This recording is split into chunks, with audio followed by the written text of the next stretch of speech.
Welcome to Pillars of Eternity.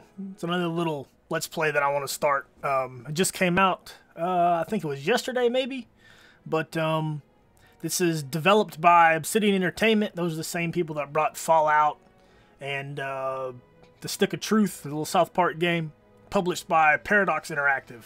People at Paradox Interactive, man, they're cool people. Have lots of cool games, City Skylines, Crusader Kings, Europa Universalis. Lots of cool, strategy type games. This game runs on the Infinity engine.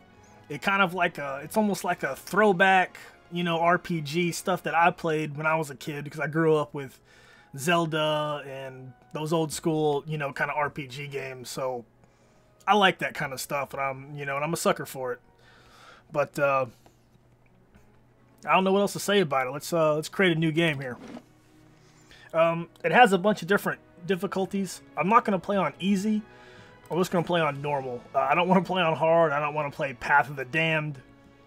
I think this is the one that deletes it. This makes the enemy super hard, or I think expert mode maybe deletes it. One of these does. But you could do Path of the Damned and turn on Trial of Iron and expert mode, which I'm not going to do either one of those. And of course, you can do either one of those from any difficulty. But I think we're just gonna play this bad boy on just the normal difficulty. Make sure these are turned off. Yes. All right, let's go.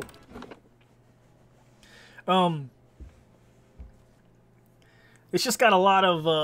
I watched a guy play it because he got access to it before it came out. A guy named Quill18, but I seen that and I was like, oh man, that's such a sweet game. I want to play that, so I picked it up. I'm gonna have some fun with it.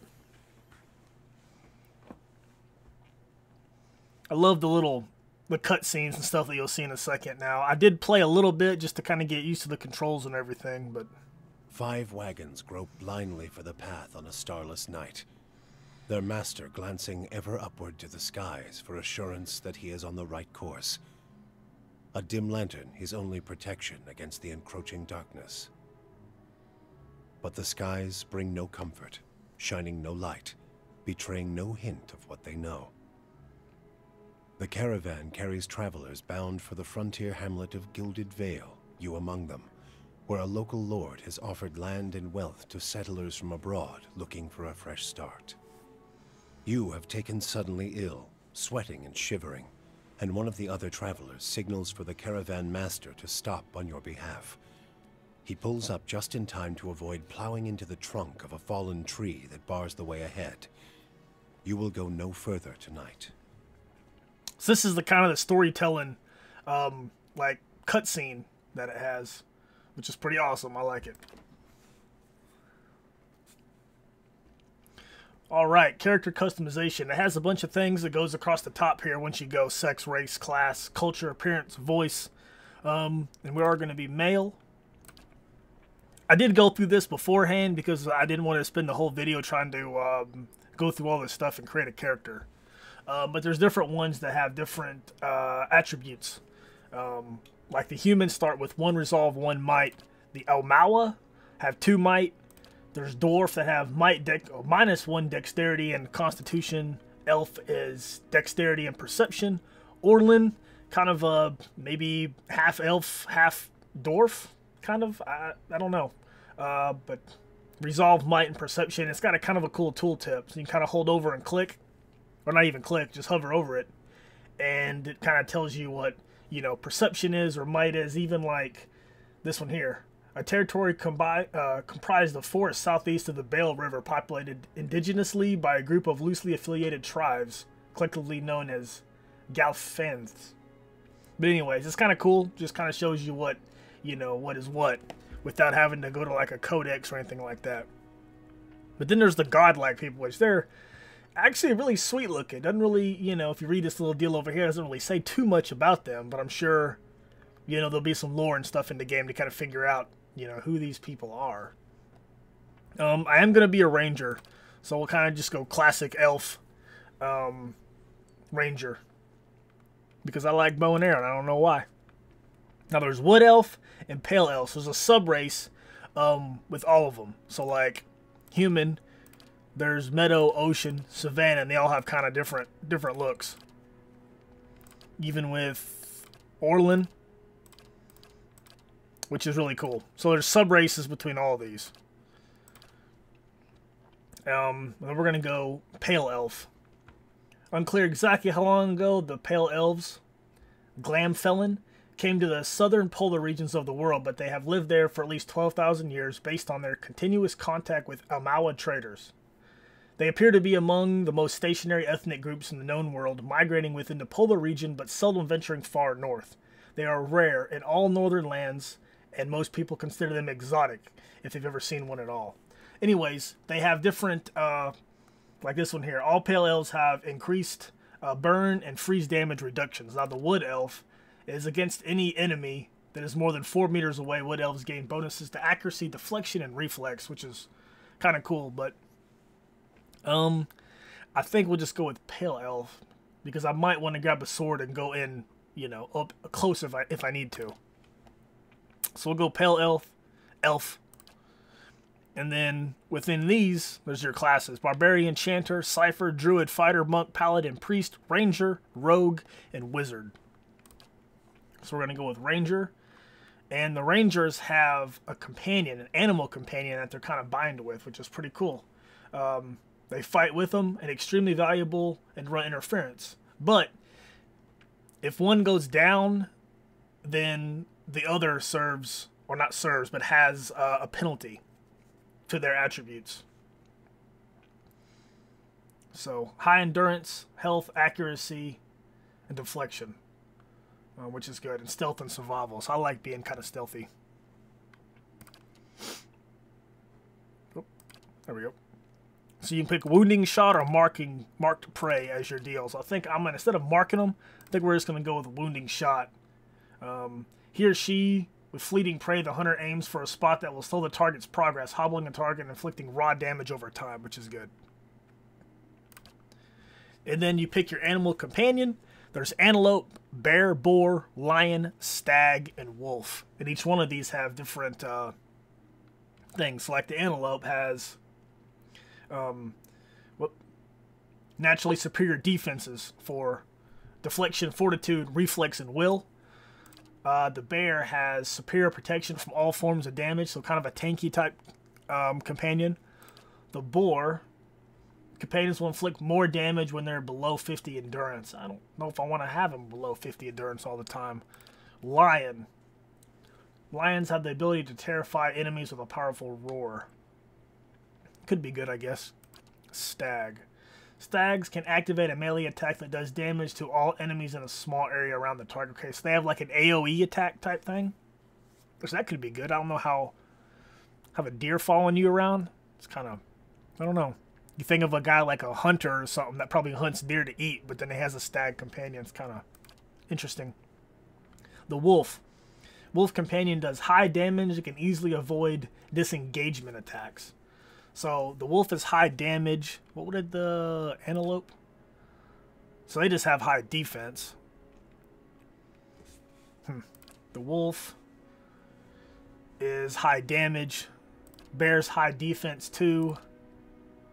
They have superior defenses. The boar. Okay, I don't want the boar. The lion with the powerful roar. Stag. I don't know. I think it's between stag and wolf. I mean, area of attack. I think we might just go with wolf to do high damage. I think that'll be pretty good. I gotta enter a name. Man, I'm horrible with names in these games.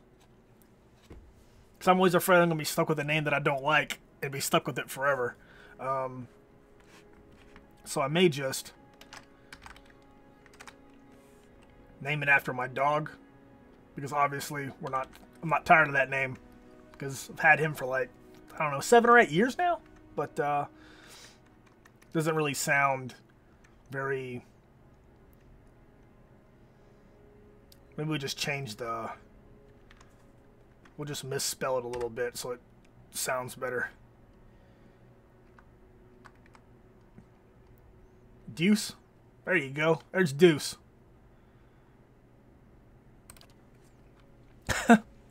Can't figure out a name, just misspell it a little bit. Okay, so now it's your attributes.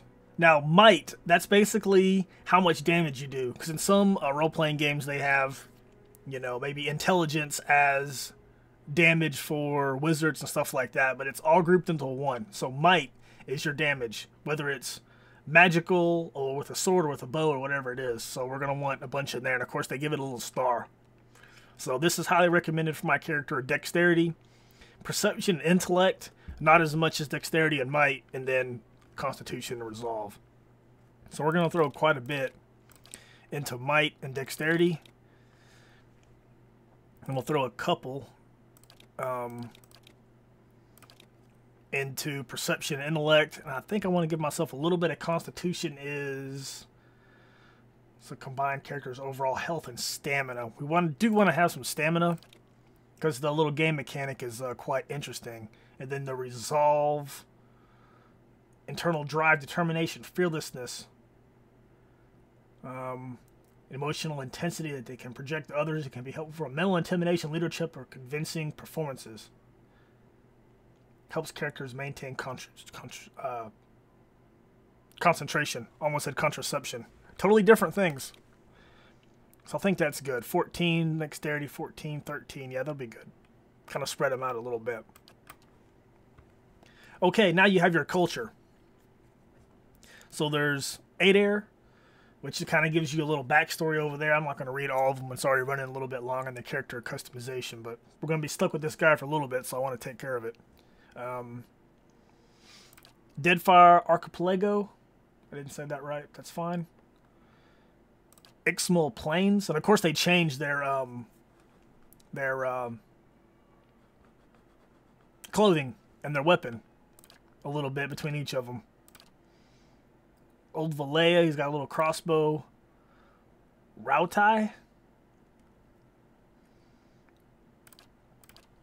But mainly, you get your plus up here. So what's this? Resolve is my lowest one.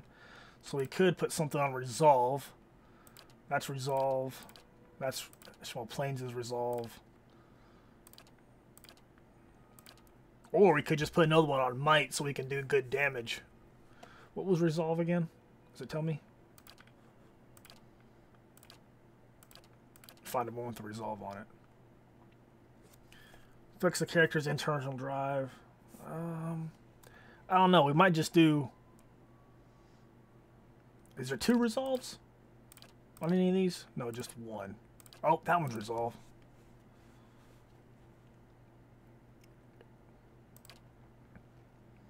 Well, let's just put 1 on might then.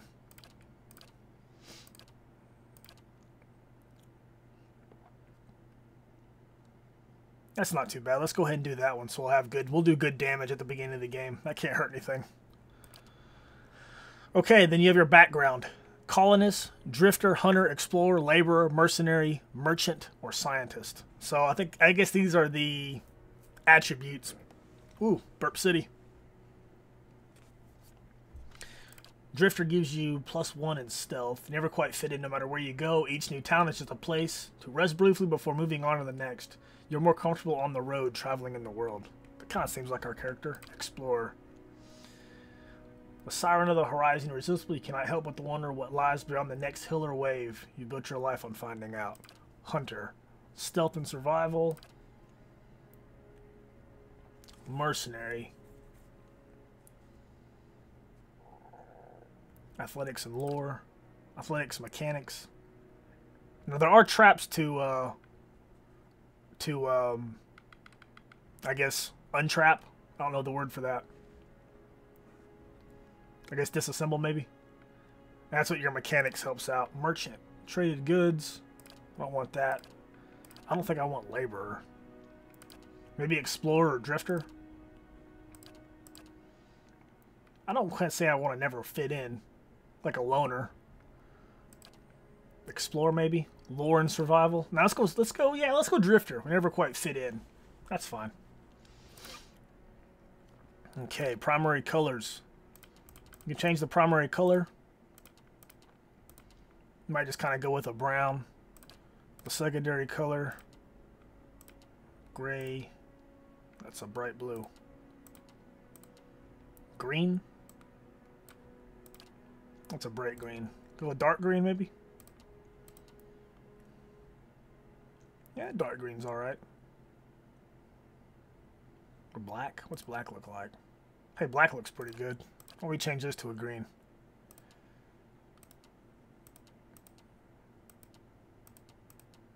Maybe a dark green? That's fine. Okay, skin.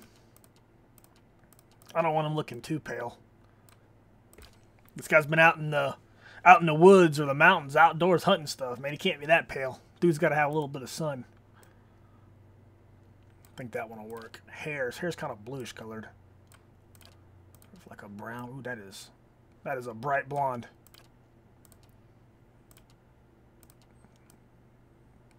We can go with that color. Facial hair. Heck yeah, this guy's got to have a beard. This guy's been outside hunting. Hang out outside. He ain't got time to shave. I think his head's fine.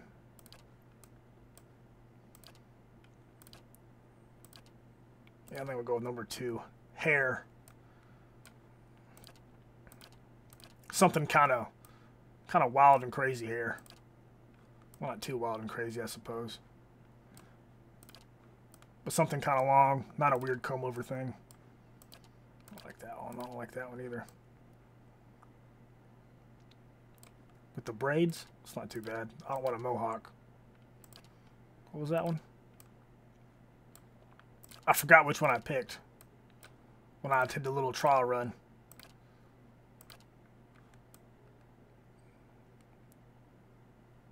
Yeah, it looks pretty good. We can go with that. Your picture for your character that kind of shows up in the bottom. And then the voice. Oh? I shall lead us. Finish them! I don't like that one. My eyes are peeled. Huh? I've got this. I don't like that one either. Easy now. Hmm? Leading the way. Steady does it. Now I am the leader of the group. Yeah, kind of a raspy Kill voice. them all! I like that one. Now we need a name. Like I said, I'm not good at names, but I think we can just...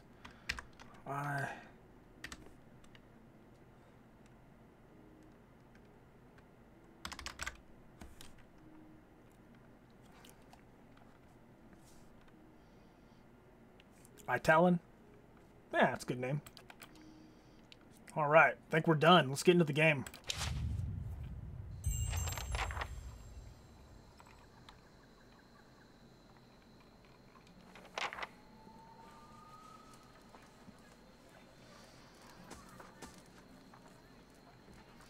The caravan master finishes addressing the group, his brushy red mustache and sagging jowls quivering as if for emphasis. Everybody stays close to the wagons, got it? Stay out of the woods, and beasts take you if you are planning a stroll through those ruins up there. Whole area's crawling with hut-dwelling types who would be happy to stick an axe in you for trespassing. So mind that you don't track mud on their sacred blazing rocks. Tonight, everybody stays put, and in the morning we'll get the path cleared. Gilded Vale's less than a day out. Understood? Touch of the rumbling rot, could be. There's a stinging beetle round here, carries it. You'll be fine once it passes your innards. Unless you don't drink water, course. Which case you'll be dead in a day. There's a berry grows in these parts, small and pink, called a springberry. About the size of a fingernail. Give you cramps if you eat it, but the frontiersmen make a tea from it. Calms the insides. Should get you through the night. You might check around, see if you can find some. Meanwhile, I'll see if we can scare you up some water. I know you want to hunt before it gets much darker, but see about refilling our water first. Got a sick one here. Sparfle nods and slides the worn bow over his shoulder. So this is how you kind of address everybody with these deals here. Where would I find these berries? They grow on a bush that's common round here, kind of funny looking. You'll know it when you see it. Doubt you'd have to go far off the road to find one. What are the ruins? Nothing you won't see on half the hills of Air Glonfoth. Money to be made selling their knickknacks in Defiance Bay, if you don't mind getting stuck with Glonfoth and arrows now and again. They didn't build them, but I'll be the effigy if they don't watch them like a mother bear. Of course, all the ones around here have been ransacked 10 times over. Got nothing left worth half a pawn, so I hear. What are the huge rocks coming up They out don't of the got ground? Adra where you come from? Well, it just grows up out of the ground like this. Goes deep like tree roots. Some of it all the way to the heart of the world, you believe the stories. The deal that popped up over here is basically saying that all the choices we made, creating the character, the background, the culture, all that kind of stuff, it adds how everybody reacts to us. So maybe people don't like elves, or elves don't like other people, or whatever. It kind of builds your story for you a little bit. It's more like a shell than a proper rock. Easier to work if you're a mason. Got all kinds of strange properties. Seems to have some kind of life of its own. Dies if it gets dug up. Loses its luster. Folks think it probably grew at one point or another, but not these days. The soul butchers in Defiance Bay use it for different things. I've heard tell it can hold a man's soul, but I don't care to see it. Got enough to worry about without seeing something like that. I'll go see about those berries then. Hold on. Take someone with you. I know you're not some helpless tenderfoot, not like most of this lot. But you drop dead, I don't want to be looking for the body. Got a schedule to keep. He scans over the travelers, resting his eyes at length on a sturdy, armor-clad woman who has spent the journey's night sleeping on uneven ground without a blanket or pillow. Kalisha. Kalisha! The woman looks up on her own time. He needs to find some springberries. Watch that he doesn't drop dead. No promises. What kind of guide says something like that? Kind you can afford. Don't listen to her. You're in good hands. And I pay too well, if anything. Off with you. Hayden should have supplies. See that you're equipped before you head out. We're in harsh country. Get your berries and hurry back. And if you get so much as a tickle of wind, you drop everything and you run. Something in the air tonight. If it's a Beawick, we'll shelter in the ruins. Hut dwellers be damned. What's a Beawick? You heard the man. Let's get going. Welcome to the world of Pillar's Eternity. If it's your first time visit the world, you may want to watch the windows, get familiar with. Okay.